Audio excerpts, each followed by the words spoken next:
पिता दाऊद को जब वो पहनाया गया और एक सैनिक का पोशाक पहनाया गया तो दाऊद चल भी नहीं पाया, वो चल नहीं पाता था। दाऊद ने निकाल दिया और राजा ने कहा क्या तुमने सीखा है? दाऊद उसी टाइम पूछा, जब दाऊद से पूछा गया तुमने क्या सीखा है, तो दाऊद जो है आके प्रभु के सामने घुटने टेक कर रोने लगा कि प्रभु अब मैं क्या करूं, मैं तो बच्चा हूं प्रभु, मुझे कुछ नहीं समझ में आ रहा है, मैं कैसे लड़ूंगा। और जब रोकर गिड़गिड़ा करता हूं, प्रार्थना करने लगा, तब प्रभु ने उसकी गिड़गिड़ाहट को सुना, उसके उत्तर को दिया कि हे दाऊद तुम मत डर, मैं तेरे साथ हूँ, अपने आप को बच्चा मत कह, मैं तेरे साथ हूँ। मेरे प्यारे भाइयों बहनों, दाऊद भी आपकी तरह डर गया होगा उस टाइम, आपकी तरह वो भी शर्मा गया होगा कि अब क्या होगा। दाऊद तो इस तरह बातें सोचा होगा जैसे आपको कहा जाता है कि आप नाचो, आप प्रार्थना करो, आप तालियां बजाओ, आप डर जाते हो, आप शर्मा जाते हो। उस टाइम भी जब दाऊद से पूछा राजा कि आपने क्या सीखा है, दाऊद ने कुछ नहीं कहा। दाऊद आके प्रभु के सामने एक गिड़गिड़ाने लगा, घुटने टेक दिया कि प्रभु अब क्या होगा, मैं तो बच्चा हूँ, मैं तो बोलने में तुतलाता हूँ, अकलाता हूँ, हमारे अब मैं क्या करूँगा प्रभु। प्रभु यीशु ने उत्तर दिया कि हे दाऊद डर मत, मैं तेरे साथ हूँ, अपने आप को बच्चा मत कह। वही दाऊद जब इस तरह प्रार्थना किया, वही दाऊद के अंदर परमेश्वर ने जब उत्तर दिया, एक हौसला दिया, एक हिम्मत दी, एक नई ताकत दी, नई आत्मा से प्लस कर दिया। मेरे परमेश्वर ने उस दाऊद को महान किया। वही दाऊद बड़ा हुआ और जाके गोलियत को ललकारा। है गोलियत, आज तूने परमेश्वर की सेना को ललकारा है, इस्राएली सेना को ललकारा है। आज मैं तुझे मारूंगा और तेरा ध्वज, आज तेरा सर जो है तेरी ध्वज से अलग कर दूंगा। दाऊद उस टाइम मेरे प्यारे भाइयों बहनों गोलियत कोसने लगा, अपने देवताओं का नाम लेकर गोलियत ललकारने लगा, कोसने लगा और कहा हे दाऊद आज मैं तुझे मारूंगा और तेरे मांस को, तेरी शरीर को चीर और कौओं को खिला दूंगा। मेरे प्यारे भाइयों बहनों, दाऊद फिर तब नहीं डरा जब देखा कि गोलियत इतनी सेना के साथ है, उसके पास तलवारें हैं, उसके साथ बड़े बड़े सामान हथियार हैं और इतनी सेना थी, लेकिन वो नहीं डरा। जब नहीं डरा, कब नहीं डरा? जब परमेश्वर ने उसे अपनी आत्मा से भर दिया, अपनी सामर्थ से भर दिया। वही दाऊद जो बच्चा था, जिसके ओठों से, जिसके चेहरे से लालायती झलक रही थी, वही दाऊद आज वहां पर ललकार रहा है। मेरे प्यारे भाइयों बहनों, वही दाऊद आके गोलियत को ललकार रहा है और गोलियत परस्त हो रहा है। गोलियत कह रहा है कि क्या तुम मुझे कुत्ता समझता है जो लाठी लेकर आ रहा है। मेरे प्यारे भाइयों बहनों, गोलियत स्वयं कह रहा है कि क्या तुम मुझे कुत्ता समझता है जो लाठी लेकर आ रहा है। एक समय था दाऊद डर रहा था, एक समय था दाऊद डर गया, अब क्या होगा प्रभु, मैं तो बच्चा हूं। हो सकता है आपका भी यही समय था, आप डर रहे थे, लेकिन प्रभु जब दाऊद घुटने टेक दिया, प्रभु को, प्रभु के सामने घुटने टेक दिया और कहा प्रभु अब क्या होगा, मैं तो बच्चा हूं, मैं बोलने में तुतलाता हूं।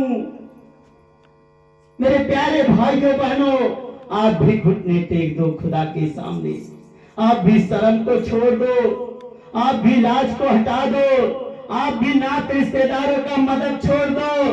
कोई नहीं मदद करेगा, कोई तुम्हें मददगार नहीं बनेगा सिवा मेरे खुदा के सिवा, मेरे खुदा के सिवा कोई तुम्हारा मददगार नहीं है, कोई तुम्हें बचाने वाला नहीं है। केवल एक जीवित खुदा है जो आपको आपकी माँ के गर्भ में रचा है और आज तक उस समय से आज तक तुम्हें संभाला है, हमें संभाला है, हमें जीवित रखा है, आपको जीवित रखा है। वही हम सबको संभालता है, वही हम सबको हिम्मत देता है, वही हम सबको ताकत देता है, वही हम सबको बुद्धि देता है, वही हम सबको ज्ञान देता है, वही हम सबकी कमाई पर आशीष देता है। बरकत होती, हम धनवान हो जाते हैं, हम बलवान हो जाते हैं। मेरे प्यारे भाइयों बहनों, वही एकमात्र जीवित परमेश्वर जो सारी कायनात का बनाने वाला है, आज उसका पकड़ लीजिए, आज आप उसके आंचल को पकड़ लीजिए।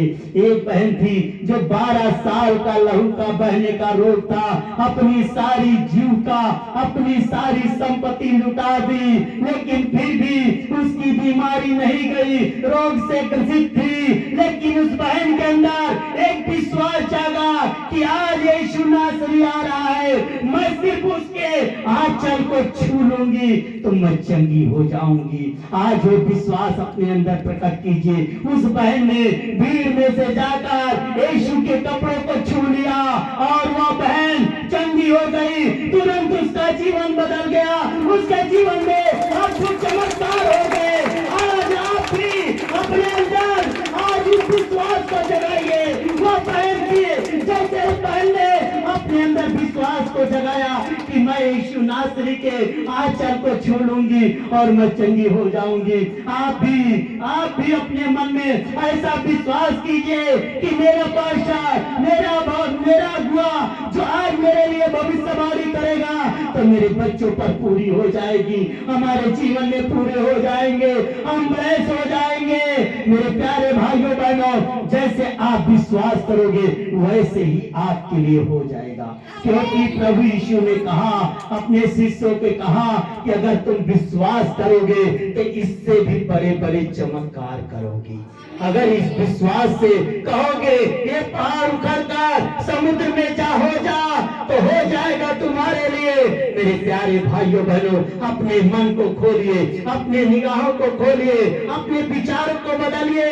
जैसे दाऊद अपने विचारों से बाहर आया, वो मरे हुए विचार से बाहर आया, मरी हुई सोच से बाहर आया, मरे हुए विचारों से बाहर आया।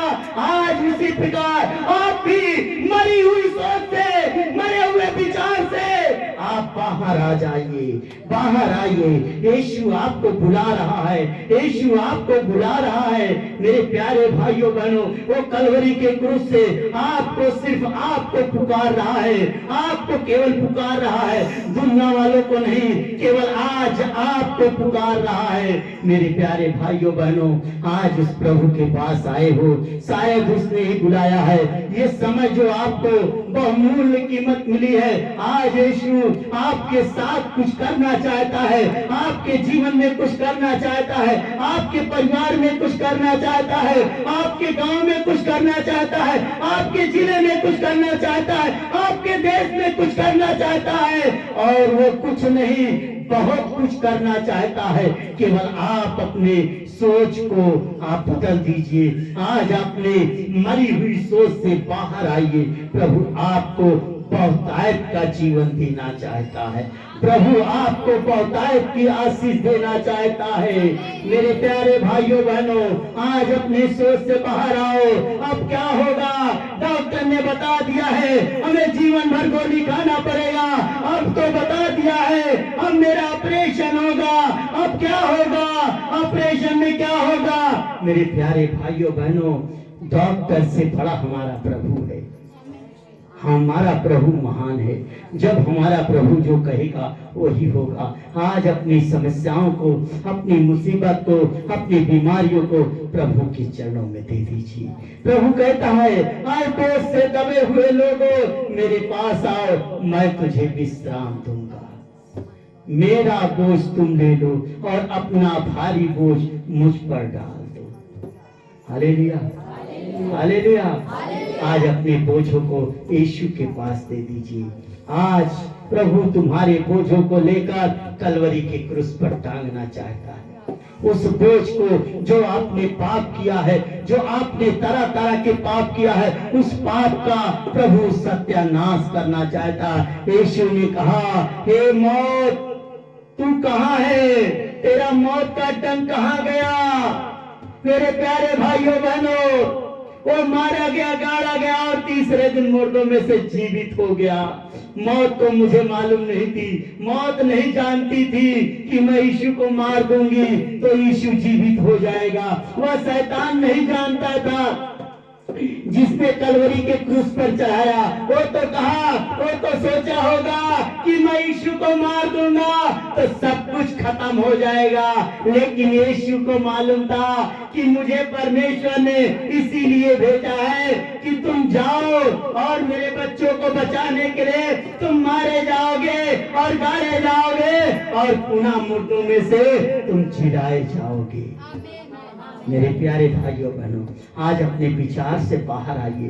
भले आपका नात रिश्तेदार आपको रोकता है, आपका नात रिश्तेदार आपको मारता है, आपको पीटता है, आपको सताता है, आपको ताना मारता है, आप उसको भूल जाइए और उसके लिए दुआएं कीजिए कि प्रभु से सद्बुद्धि दीजिए, प्रभु से ज्ञान दीजिए, प्रभु से अपनी आत्मा से ब्लेस करिए।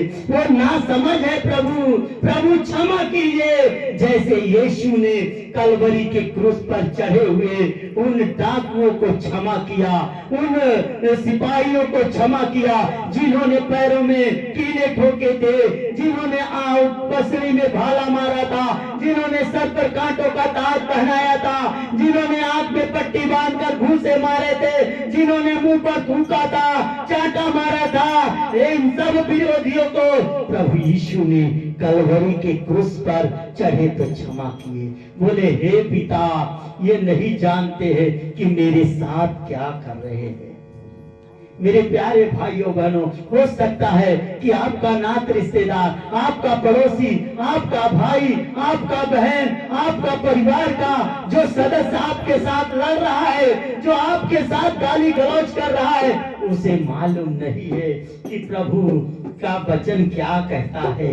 उसे मालूम नहीं है, आपको मालूम है, आप जानते हो कि प्रभु यीशु ने क्या कहा था, आप जानते हो कि ये बाइबल हमें क्या बताती है। ये वचन है बाइबल में, प्रभु का वचन है, प्रभु हमसे बातें कर रहा है। इसीलिए मेरे प्यारे भाइयों बहनों, तुम क्षमा करना जानो, तुम क्षमा करना सीख लो। आपका बेटा बेटी आजाद हो जाएगा, आप चंगे हो जाओगे। आप ईमानदारी केवल करिए, केवल एक काम है ईमानदारी। आप ईमानदारी से आराधना करो तो ईमानदारी से दान लाओ, ईमानदारी से दसवांश दो तो ईमानदारी से। आप जो भी काम करो, उठते बैठते सोते जागते, केवल ईमानदारी। आप ईमानदारी, जितना आप ईमानदारी करेंगे उतना ही आप ब्लेस होते चले जाएंगे। कोई इस पृथ्वी पर पैदा नहीं कि आपको रोक लेगा, आपके विकास को रोक लेगा। कोई इस पृथ्वी पर पैदा नहीं है, इस बाइबल का सामना कोई नहीं कर पाया। यीशु मसीह के पास सिर्फ केवल 12 चेले थे और 12 चेलों को जब सताया गया, मारा गया, पीटा गया तो 70 चेले हो गए। और 70 चेलों के साथ जब ऐसा किया गया, आज दुनिया में, दुनिया के हर कंट्री में यीशु मसीह के चेले हैं। आमीन। बड़ी बड़ी प्लानियां होती है, लेकिन आज यीशु मसीह के चेलों का सामना कोई कर नहीं पा रहा। बार बार करते हैं, लड़ते तो हैं, लेकिन प्रबल नहीं होते। लड़ेंगे तो सही मगर प्रबल नहीं होंगे, क्योंकि आपके साथ यीशु मसीह है, क्योंकि आपको वचन सिखाया गया है। यीशु का वचन आपके हृदय में है, जो सबसे बड़ी ताकतवर वचन है, क्षमा करना। दूसरा वचन है कि अपने दुश्मन से प्रेम करना। बैर को तोड़ दीजिए, दुश्मनी को खत्म कर दीजिए, आपका जीवन आनंद बदल जाएगा, आनंद में हो जाएगा। हालेलुया। हालेलुया, हालेलुया, जय यीशु, जय यीशु, जय यीशु। जय यीशु। आइए हम भजन गाते हैं, एक गिलास पानी ले।